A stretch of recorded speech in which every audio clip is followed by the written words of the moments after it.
Hello everyone, it's me again, Burn Tam, JW TV, panibagong araw at panibagong vlog na naman tayo mga ka-DIY. Sa araw na to, meron ulit tayong kakabit dito kay Pajero Pajero 4M40 natin na Mitsubishi, syempre 4x4 yan.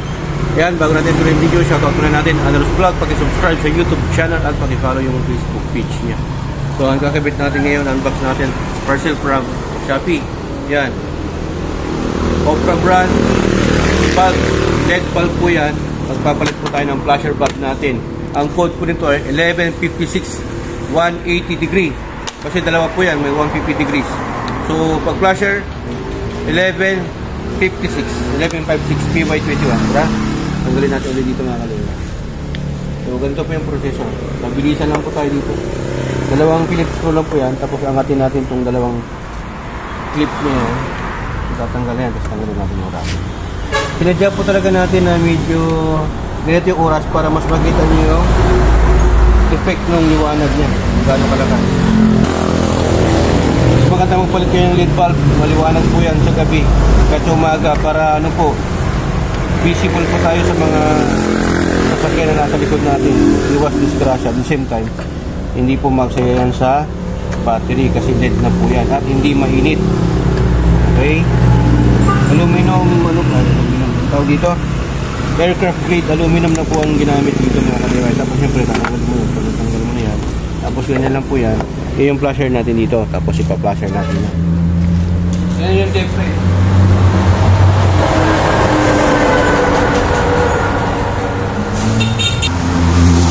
Diba? Ito yung flasher natin, yung tape frame. So tatanggalin natin yan. Ito mga ka-DIY pagtatanggal. Yan lang. Ito lang. Yung yan. Ikot mo lang to. Mabilisan lang tayo. Yan, halogen bulb, napakainit. Madaling uminit. Tapos magsaya pa. Yan, palitan natin. Single contact lang yan. Okay. Opera brand. Gandang klase po yan. 150 na bilang. SMD. Yan. Single contact. Tapos lagay natin ganyan. Nagbabago ang pananaw mo sa buhay. Yun, ang lakas, oh. Naga-hyper plus po yan. Napakalakas. Na? Lagay natin. Yun. Tapos ganun din sa kabila. Pag sa harap naman mga ka-DIY, tatanggalin ito. Lagay natin. Yan. Isa lang po yan. Yan lang. Okay? Kunin mo yung ano doon ilaw. Yan. Isang Phillips screw lang po yan. Pag natanggal nyo, ingatan nyo baka mawala. Lagay nyo yan. Tapos palabas. Dahan-dahan. May park light din po kasi ito eh. Yan. Puti yung park light na nilagay nito. So, hanapin mo ito. Ito yung flasher. Yan. Diba? So, switch natin. Nag-hyper flash po. Kailangan palitan natin lahat. Iba na po yung binabasa niyang. Pag hindi pa rin siya, nag-hyper flash pa rin po siya, kailangan niyang bumili ng pang hyper flash na relay. Flasher relay. Lagyan na natin.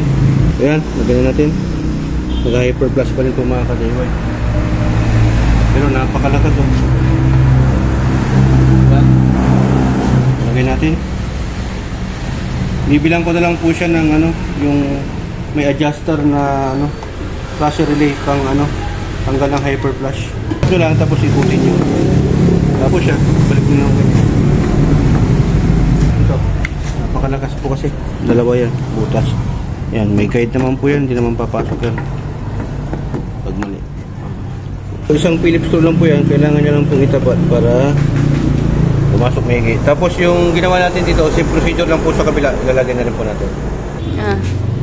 Yan, itong kabila rin, no? Boring. Yan. Yan, ibabaw siya. Kutin mo lang. Yung tapos ugutin mo. Init. Kahit na saglit lang siya.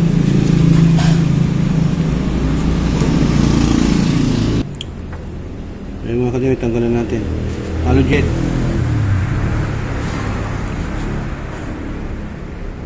Yun, yung lakas.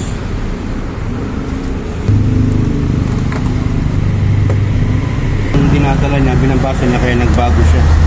So, kailangan natin na palitan ng high, flasher relay na may adjuster. Pwede ito sa 12 at saka sa 24 volts. Pero yung watts niya, bumaba. Ito kasi mataas yung watts natin. So yan mga ka-DIY, dito rin sa likod. Phillips screw lang din to. Kaso hugutin natin doon sa labas. Pagbabaklasin kasi natin itong Phillips screw dito sa loob. Kitang-kita naman kahit madilim. Yan yung pagpaglas. Dahan mo lang. May lock lang po yan sa likod. Tapos tanggalin natin. Putin mo lang to. Push mo pababa. Mabilisan lang kasi masyadong mainit. Ito ang pangit sa ano talaga mga ka-DIY. Halogen bulb, masyadong mainit.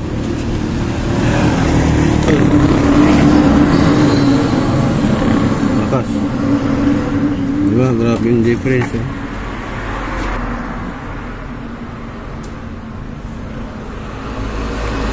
Yan, lagay na natin. Yun, oh. Ikutin nyo lang, naglock na yan. Tapos, balik natin. Okay. Sarado lang natin ito. Yan, napalik mo. Tapat-tapat mo lang. Galaw-galaw mo. Yun, lumapat na yan. Tapos ibabalik na yung... Oh! Yan, kabit muna natin yung mga flasher. Tapos doon tayo sa harap mag-outro. Kasi masyadong madilim na. Na final test natin doon sa kinabit natin ng flasher, yung pinalit natin. Ang tumigil, maraming kaganyan.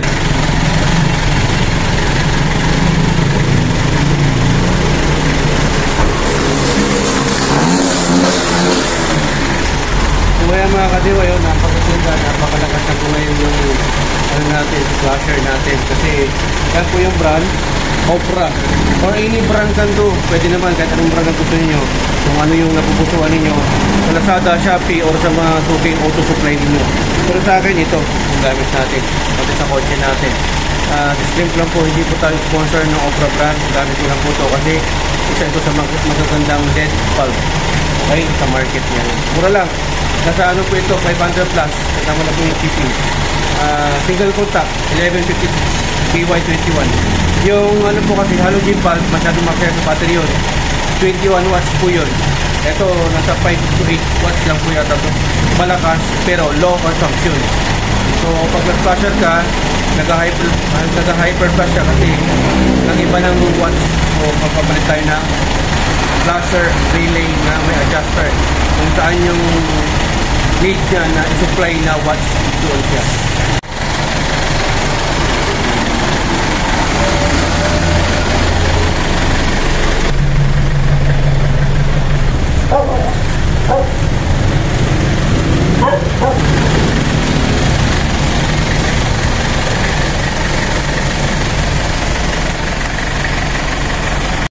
Kaya dito sa HPT, natuto ko na nakatipid ko pa dyan sa HPT. Hearing is? Hearing. Hearing. Yan, maraming salamat. Tugatong sa Glory, Berta. Signing off.